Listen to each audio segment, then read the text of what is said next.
Hello Internet, and welcome to my live reaction for To Your Eternity, chapter 153 and 153.5. When we last left our heroes, Fushi had arrived at the Knocker cult's inner sanctum, and was trying to reason with Mizuha that her mother always had loved her and just was kind of really bad at showing it. Mizuha argued that she was only ever seen as a trophy by Izumi, and Fushi tried to use the photo album, that he and Yuki had made of all the pictures Izumi had taken over Mizuha's life, as an argument that, the fact that Izumi had taken those pictures was a sign that she had, in fact, cared about her. But Knocker Izumi is there to sort of dissuade Mizuha from really thinking too hard about that.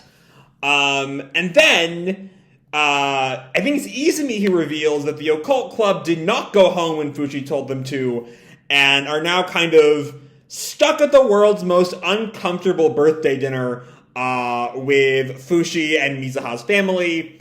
All of them try to convince Mizuha to come back with them. Mizuha largely focuses on Hana, saying that Hana never really cared about her, and Hana protests.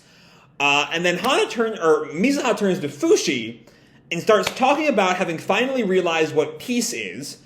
And we don't quite get any answers as to what she means by that until before we see Fushi, or one of the bodies that Mizuha has stolen of Fushi, arriving at middle school. Kind of emaciated, and I don't know where we're going with that, but I imagine it's nowhere good. So all that being said, let's dive right on into chapter 153, Invisible Battle Part 1. We open at the school, not really with the fake Fushi, but just sort of in a general, like, classroom kind of setting, or not a classroom setting, an assembly setting. We are an intercom person. Fucking hell, I don't know where my words are tonight. We will now hold an emergency school assembly. We ask that all students report to the gymnasium as quickly as possible. And then we see the Knocker Fushi he's like opened up the water tank, and he's putting his arm in there for maybe he's gonna like spread knockers through the water? That might be, because didn't we learn a while back that the knockers are now like super tiny in a lot of cases, right? So maybe he's putting knockers in the water so that the knockers can then infect the entire school, maybe? I don't know. But yeah, we do see that the Knocker Fushi's hand is just fully, or like up to like his around here or so, fully immersed in the water.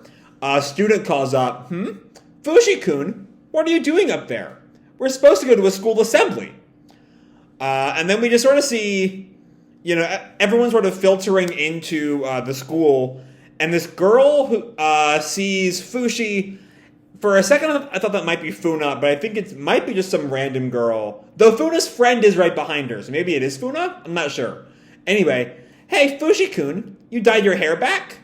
But of course, the Knocker Fushi did not really respond to her. Fushi-kun? I think it is Funa, because she turns to Funa's friend, whose name I can't remember. Don't you think he's acting weird? And her friend tells her, really? He always acts weird. How can you tell? But Tonari is listening in on this. I don't know why I just can't fucking talk today. And she goes to confront Fushi. Listen here, Fushi. I had a hell of a time cleaning up your mess. Did you finish whatever Yuki had you doing? But the Knocker Fushi just walks on by, and Tonari's sort of stunned to get a look at him. And he just looks dry. His lips are chapped. There's like markings, like sort of like tired look on his eyes. His hair is sort of looks like kind of frayed and desiccated almost. He looks like a zombie. Kind of like a knocker. And Tonari just makes eye contact with Fushi, or with the Knocker Fushi. And Yuki's sister, whose name I definitely remember. Hold on, give me a second. Give me a second. I'll remember the name in a bit. It is Aiko. Thank you, the wiki. So Aiko, who I thought was going to another school, but is apparently here with Tonari. Oh, what's the matter, Tonari-san? And Tonari has definitely worked out something's wrong here. She just doesn't quite have all the context about the water thing, but she can tell in a heartbeat that's not Fushi. So she grabs Aiko and says, come with me. And she drags Aiko away. Funa watches them go. We get like 2 panels of Funa watching them. So I think Funa and her friend maybe are also going to escape. But this girl like bumps into Funa. Just like almost in a bullying kind of way. Just move it. And Funa gets on to her, huh? And the girl turns to her, what? You got a problem with that?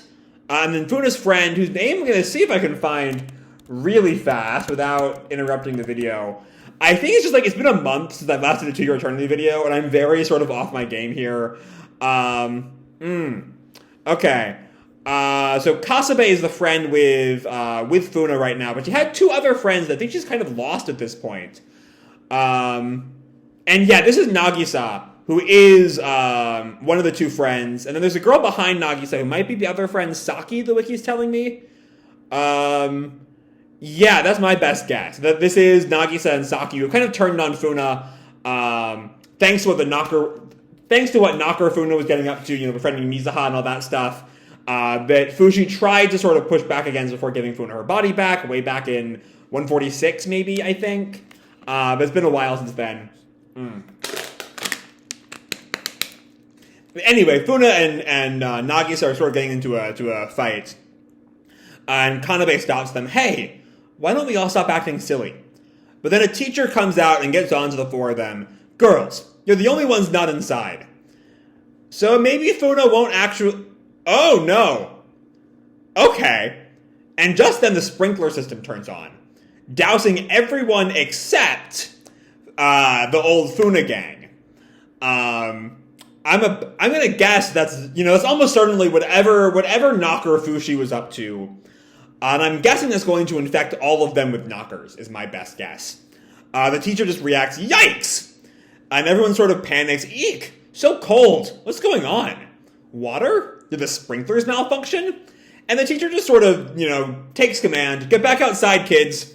And the girls, who are still the only people, like, dry here. Yeah, yes, sir. And the teacher calls, everyone, get out of the gym.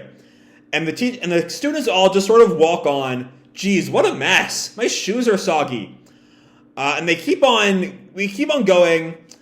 We sort of like move the camera back to get a pair of feet in the frame.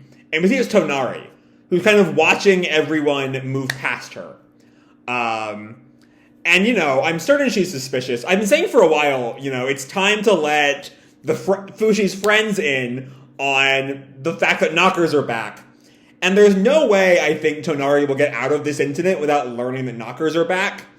And the fact that Fushi has kept that secret from her for so long is not going to go over well, I think. Anyway, Tonari pushes against the crowd, going towards the gym. We hear some people sort of commenting, you got a towel? Let's head to the club room. Teach! This is kind of fun. And then Tonari... Oh, does she? Okay, so look at the next 2 panels together. Because it looks like she's drawing an arrow. Huh? What are you doing, Tonari-san? And we see on that second panel, yes, she is. Stay on target. And she shoots an arrow right at the knocker Fushi. And he, like, explodes. Just from the single arrow. Shocking Tonari. Because, again, Tonari did not know knockers were back. That was, like, I guess just an assumption. But we see she's a little shocked that plan worked. Though, not as shocked as all the students are who just saw Fushi blow up. Yeah. And Fushi is just sort of like... His knocker body's like split in 2.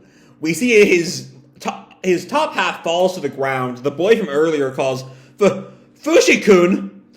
And Tonari calls to the kid, get out of the way, idiot! I'm gonna hit that thing with another one.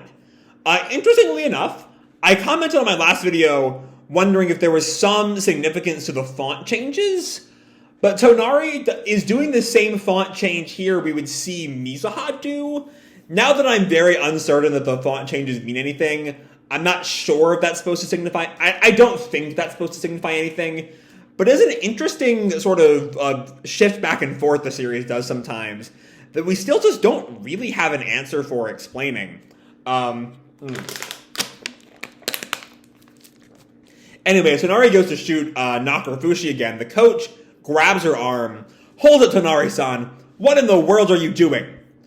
And Tonari calls, that's not him. And we see Knocker Fushi regenerate right behind the boy. That thing isn't Fushi. And we see it's like full-on body horror, that regeneration, as the top half, like, tendrils come out to connect with the bottom half. It's a cool fucking panel. I love the derp guy behind Fushi there. As we see, his top half comes closer towards the bottom half, and, like, his body starts reconnecting and healing. Tonari just screams, like, desperate to the kid, "Get out of here!" And then... Okay, so... Trying to work out what happened, because someone's knees fall to the ground. It's not Tonari, because whoever it is wearing pants, and Tonari's wearing a skirt. And the fact that in the next panel, the teacher sort of starts to, like, sways and drops Tonari makes my initial reaction think that it's the teacher. But the teacher doesn't look to be kneeling in that panel, so I don't think it's meant to be them. Maybe it's Dirt Boy over here, who's also, been infected by knockers thanks to the sprinkler system. But either way, Tonari is free, and the teacher, like, falls over. They'll call Tana-sen, Tanachi, and then everyone except for the old Funa Gang and Tonari and Aiko, I presume, but she's not here right now, all fall over, including our good friend Dirt Boy. As, the four girls who, apart from Funa, have absolutely no experience with the supernatural. Funa was a ghost. Was a ghost for a while, so she's, like, a little bit prepped for this, but not really. They're all kind of panicking. And Fushi, or Knocker Fushi, just sort of reforms, and Tonari panics. What's going on? What in the heck is even happening? And we see the four surviving girls are, like, hiding behind Tonari, except for Funa, who's checking up on the teacher, which again makes sense given that she has a little bit more experience than the other three. But anyway, we then cut back to Fushi and Mizuha as Tonari finishes her thought. What the heck is even happening? Fushi. And that's where we leave off part one, which, holy hell, what a chapter there. We'll talk about that more in detail once we finish part two, though, with 153.5. So diving right on in, we pick up with Fushi and Mizuha in the aftermath of the previous chapter's cliffhanger, as Fushi asks, "What the heck did you do?" Invisible Bodies Part 2. And Mizuha goes on, "You've already realized, haven't you, Fushi? Even without knockers, humans can be plenty unhappy. That is the nature of those with fleshy bodies." Okay. So we're going right from the kind of horror elements of the last chapter right back into the more philosophical debates that To Your Eternity loves so much. We knockers have thus far been compensating for those bodies' deficiencies. We have granted our charity to only the unhappy humans, but now we have realized their environment is also a problem. Unless we change their surroundings as well, we cannot consider this a good world. So there's something I kind of forgotten about, though, that Mizuha's line about only the unhappy humans that it sort of jogged my memory about. Excuse me. But that, their MO for the whole modern era has been go after the depressed, go after the suicidal, those who want to die, grant them their wish, is in their own minds a very perverse kindness. But that's not what they're doing here. They went after the entire student body. And maybe that line Mizuha has about environment or surroundings and environment is going to turn into a condemnation of the school system? I don't know. So we thought we'd try it, starting with the school. And I think this is an immediate flashback right before the sprinkler system went off, because we see the kids all standing in a row, the sprinklers start to fall, and inside each drop of water is a knocker. The water all falls on the kids, we see the water splashing on their hands, and the knocker is able to insert itself inside their skin. Basically, everything I said last chapter. Yeah. And Fushi kind of presses, and And Mizuha just grins, and Fushi just turns. Yuki calls Fushi. And Fushi turns to Mizuha's grandfather, holding the rope that's gonna let Fushi go to another body. Oh, this? And instead of Fushi being able to get to the rope, one of the knocker cultists grab Fushi from behind and lift him up. And Fushi, starts to transform first into the mole from Jananda and then into Joanne in order to attack better. But we see the floor starts to separate, and we see there's a whole bunch of knockers beneath the floor. So yes, the trap has been sprung. Fushi and the gang are kind of fucked. Hana sort of like falls on her ass. Eek! And Tamaki and Sen something, I forget his name. Fuck, I can't remember his name. I just looked up their names and I'd forgotten it. Senba was his name. Both fall to the ground. And Yuki panics. Whoa, it's full of knockers! And we see, the table they were all eating at falls to the knockers down below. As Mizuha and the Izumi knocker watch it fall. And then a knocker appears above Yuki and kind of gets his tendrils out, surrounds him like a cage. Surrounds all of the Occult Club members, trapping them in place. Maybe it's like threaten them? With being corrupted, maybe? Or being knockerfied? Yuki panics. Yikes, what are these? And Hana looks at it. They look like cages? And Senba finally realizes, wow, it seems they truly are our enemies. Yeah, a little bit too late for that one, man. Tamaki tries to, burst open the bars. We saw it was the strong one with the infiltration into the sewers a while back. But he fails. They snap back into place. And he calls out to Yuki, Club Vice President, these things are slimy. And Yuki calls to him, what are you doing? And we see Mizuha just has this victorious grin. And then all of the cages release tendrils to right to the Occult Club members' necks. Hana feels it first, and then Senba also kind of panics. Eek! And Fushi realizes the mess he's trapped in. Damn it.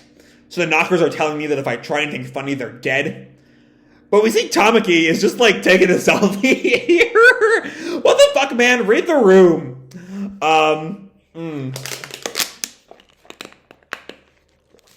And then he turns to Mizuha. May I upload this photo to the internet? This is just not the time for any of that. Which, peak 8th grade vibes. This kid is 13. Alright, he's an idiot, I admit. Good shit there. But the knocker just, whips the cell phone out of the cage. Ah! My smartphone! Then from the roof, a knocker tendril lowers something. It looks like an old TV showing security camera footage of the school we see. Shocking Senba, and Hana asks, is that the school? And Senba gets out his laptop, does the same fucking shtick Tamaki did. Excuse me, I'd like to connect to your Wi-Fi. So you mind telling me the password? And of course, the knocker cage whips the laptop out of the cage. Senba calls after it, my laptop! But on a more serious note, we see inside the school. And we just see, the kids are just knocked out. I'm assuming that Tonari is still standing. But Fushi is shocked by the sight. Just everyone unconscious. The Occult Club members, of course, don't quite realize what's going on here, but Fushi, I think, has maybe figured it out. Hana's just stunned. I don't believe it. And they see last chapter's cliffhanger of Fushi putting himself back, or the knocker of Fushi putting himself back together. Senba asks, what in the world is that? And Yuki comments, it looks just like Fushi. And then we see Tonari, guarding the Funa Gang, and also, pointing her bow and arrow at Tonari. Yuki reacts, Tonari-san, and Mizuha looks on. Oh, it looks like we have a few survivors. And then we come back to the school. As one of Sasaki's friend, or not fuck. Hold on, I just looked up their names, I already forgot them. Right, Nagisa is the red-haired girl. Alright, the girl whose hair I've been assuming is red.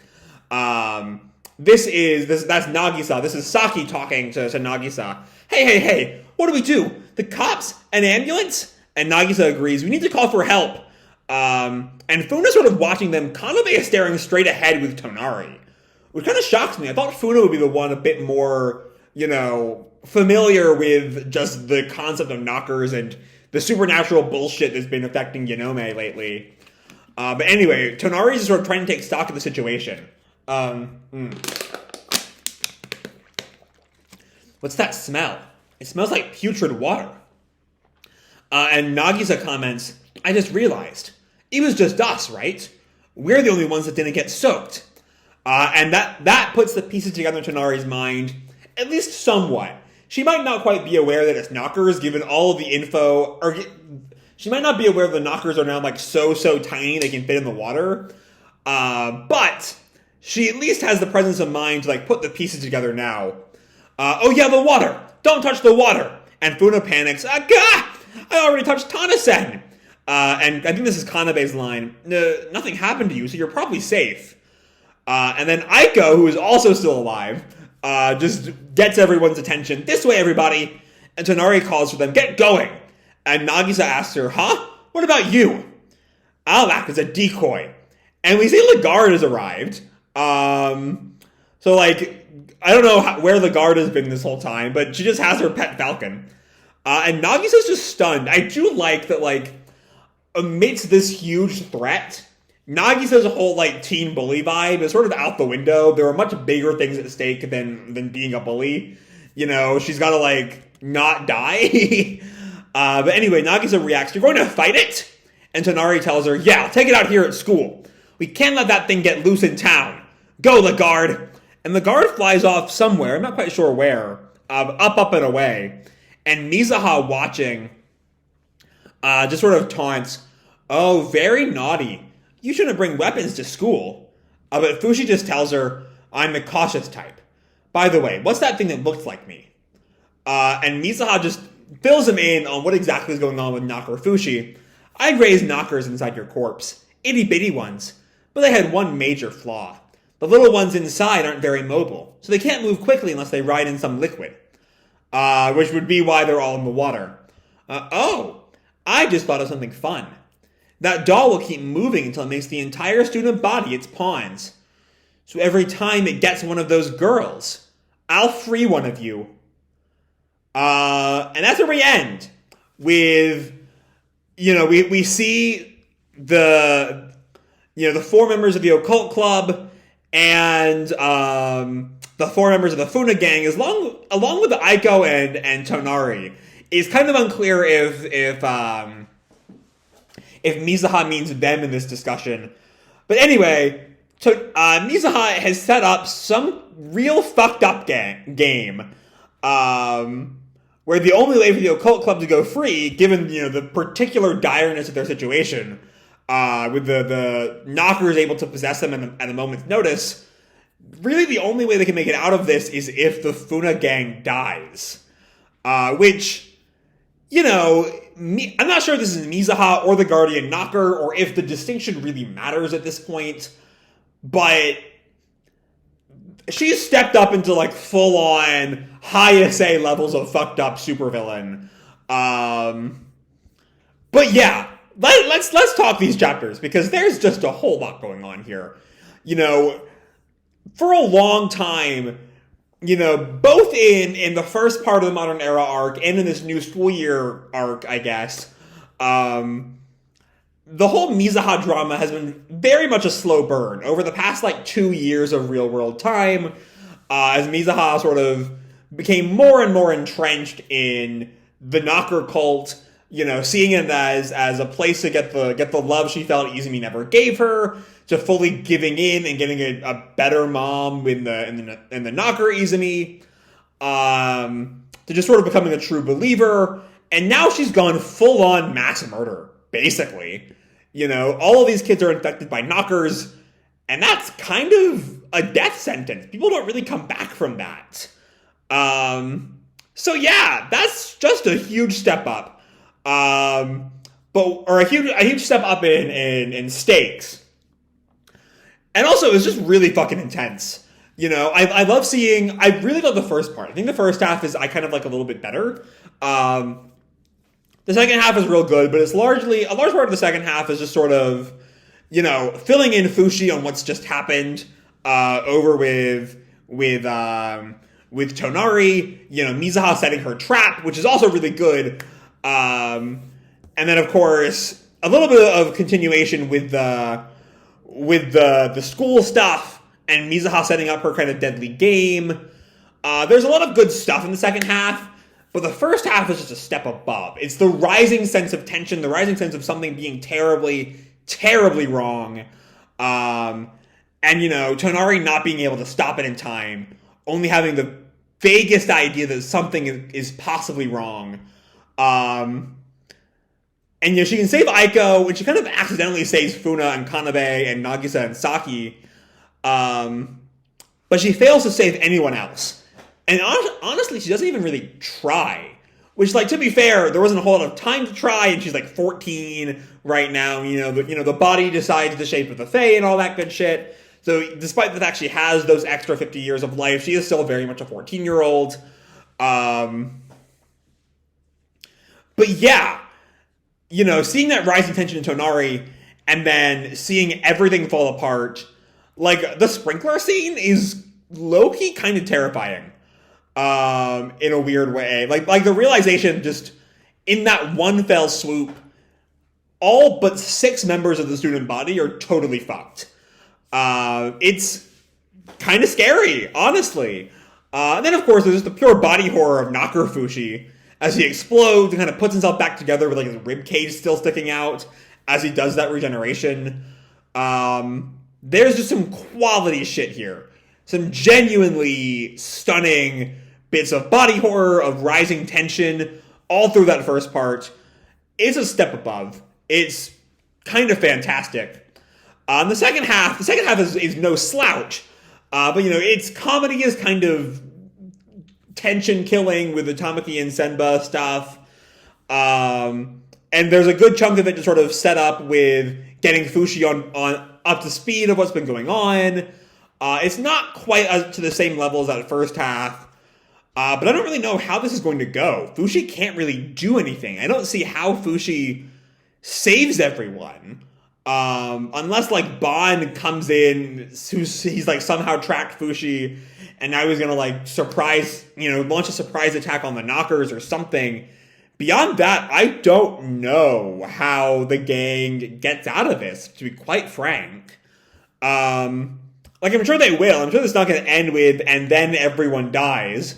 Though, given the status of the student body right now, that's definitely a possibility.